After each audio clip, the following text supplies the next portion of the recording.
As I said in looking at the initial featurette for American Underdog, which I still think is a bit of an odd way to go in regard to how they marketed this movie, to put a featurette in front of the teaser trailer. I'm looking again in chronology to how the movie was marketed on the Lionsgate YouTube channel, because they're the studio behind this. But I think it gave me a nice baseline to better understand perhaps why this film did very well in the mix of the Christmas season. I mean, maybe not as popular as some other films out there, notably Spider-Man No Way Home. Well, that one is still wreaking havoc for all other films in the box office. Well, which it should be, because it was a good film. But anyway, this came out in a very heavy theatrical season. I mean, as I said, you had how many of the bigger releases, and some that were, again, lost to Spider-Man No Way Home, but were still pretty big movies. It seemed like The Matrix Resurrections came out. You had West Side Story, Nightmare Alley, The King's Man, that special Fathom Events movie, if I remember right, the Lady of Heaven. I think it was a Fathom Events movie. I might be wrong on that. But anyway, it was a special release. But this one was also in the mix too. It's this, Christmas season that proved to not necessarily be as much of an underdog as maybe some might have considered. But, well, I mean, again, Spider-Man No Way Home led the pack for pretty much everybody. But this film, again, from what I heard, did pretty well. It's got some big names behind it, notably Zachary Levi, Dennis Quaid, and Anna Paquin, as I saw from the casting list. You have the Irwin brothers, who are really popular in the Christian film space. I know because I didn't realize the full magnitude of this, but I knew they had done I Can Only Imagine, but they also did I Still Believe, which were two excellent films from Lionsgate, both, and now they're distributing this one. And I believe John Irwin's involved in the writing. Both of the Irwin brothers are involved in the directing portion. But this really has some interesting ground. I think, I don't know necessarily, because I'm very familiar with them doing Christian-centered movies. And as a Christian, of course, that appeals to me. I love to see Christian films succeed. But I think the world definitely needs more relatable and edifying stories like this. From what I'm again seeing, but again, I don't know all the details. This is like, I'm looking at this pretty much from a first lens. Everything I watch from that featurette is pretty much the only information based on I have everything what I can find out on IMDb. You have the very, again, I don't know how centric this is in terms of a Christian film by comparison to the other ones that they've done. But it seems like a very open story that I could see doing very well, again, outside of the Christmas season. I think maybe in any other season that there weren't so many heavy releases, this might have done a little bit better. But you have, I mean, again, keeping this in context too, we're in 2021, so obviously coming out of stuff that, outside factors as well, that might tamper your overall receipts at a movie theater, just to review how many people you can get in the theater at the time of this. But you have a grounded sports biopic movie that's centered around football, and how many Americans especially love football? I mean, maybe I'm not as much knowledgeable. I'm not really a big football person, but I love learning about news or about real stories. And Kurt Warner, at least from the implication from the featurette, seems to be very well known. Unfortunately, I'm a little behind, and obviously I didn't have as much knowledge that I should have been given as a kid to understand what Kurt Warner's story is. So I'm learning it for the first time through this movie. We're going to go ahead and watch the teaser trailer for this first, and we'll talk about more of my condensed review segment for us watching the video together. Again, a lot of potential based on what I saw in the featurette, and again, some of the other factors going in. I think this film will do very well eventually, and from what I heard, it had a pretty good run at the theater, at least for the first couple weeks. Here we go. Let's take a look at this. I mean, not like $1 billion, but still sizable. Sit down, Coach. Thank you, Coach. I prefer to stand. All right. Go ahead, then. Tell me. Tell you what. Why a team worth $800 million, one of the most complex offenses ever built, should put you in the driver's seat. You're too old to be a rookie, too green to be a pro. So why in the world would I give you this shot?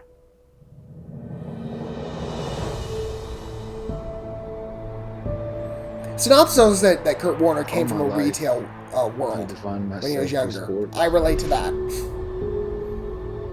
Although I didn't go into football, so it's a bit of a departure. For you need to start thinking about life after football, son. We gave you that chance. We're letting you go. I was meant for something. Something more. You think you could be that guy? Yeah, I do. What are you doing here? I wasn't ready for it. Beautiful cinematography and good set choices. It looks very good. And again, it paints a very grounded picture from what I'm seeing. Not just, again, in the main Waited for it. plot of the film, but I actually see that employed in the visual. I know who I am, and I know why I'm here. Okay, so that is a key component. Went down hard and is not getting up. I will not let you down. I need to do more research on Cold War. Okay, we'll see what I can find out about. Maybe again I'll just explain something or something before. Something special I about don't know this, what son. I'll do. We'll see. Destiny belongs to the underdogs. You want to prove that?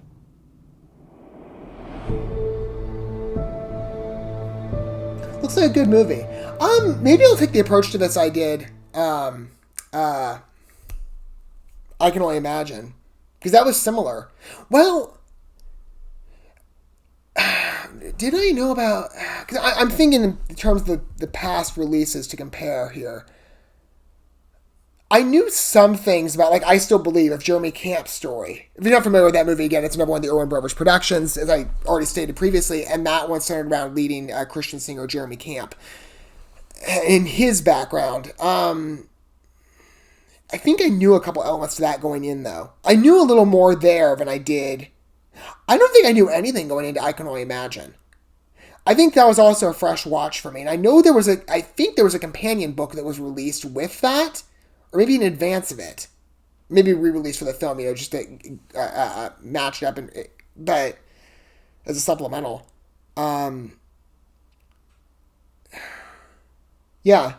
Anyway, I don't think I knew anything going into I Can Only Imagine. So where sometimes I float around, and this also applies to films within other genres. It might not necessarily be a biopic. It might be a film, notably book to movie adaptations. That's another one I kind of float around. Like, do I want to, watch the movie first, or do I want to read the book? Sometimes I read the book. I think it's situational. Like, for example, I think a couple of releases I picked specifically.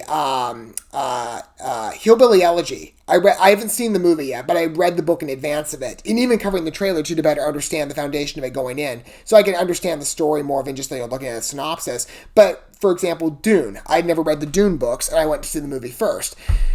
I think what I'll do here, because again, I could do research on Kurt Warner. Maybe I'll save that for the end of the film, so I already have a general estimation. Because as the featurette said, Kurt Warner and some of his relatives, I believe, are involved with this project. I think IMDb might even credited them. Was it his book that it was based on? Let me take a look. Because I know they said this is based on a book. Kurt Warner, based on the book All Things Possible by him. And there were other people that were listed in that feature, I believe, were members of his family. So they're not listed in the credits, but that's fine. So I could read the book. That'll be, I think I'll read the book after the fact, and then, well, we'll see. I've got a lot of stuff I got to read, though. And a lot of work I got to do. Oh, reading these days is so hard. But I'll try. I think what I'm going to do is use the movie as a first entrance to understand Kurt Warner's story. And then from there, I'll go more in depth.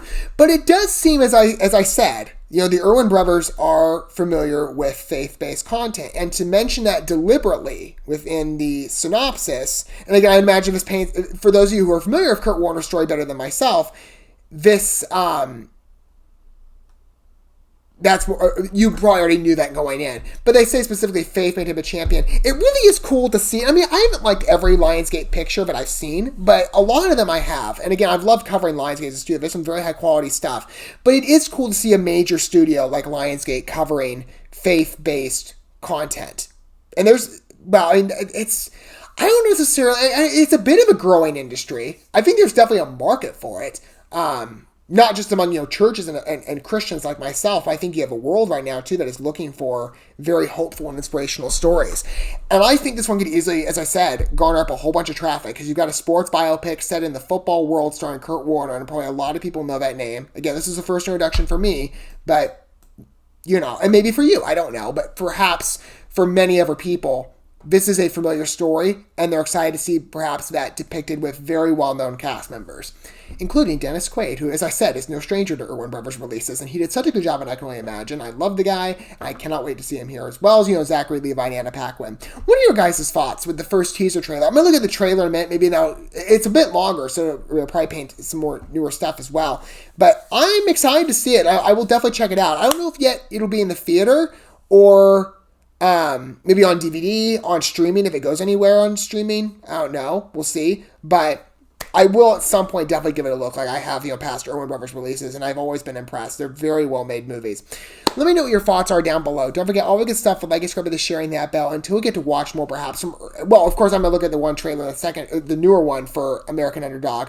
But maybe in the future we'll look at more, Erwin Brothers films, should there be, more Christian films. Maybe something else, at some point. I don't know. But, well, that's kind of the thing. So I'm not exactly sure.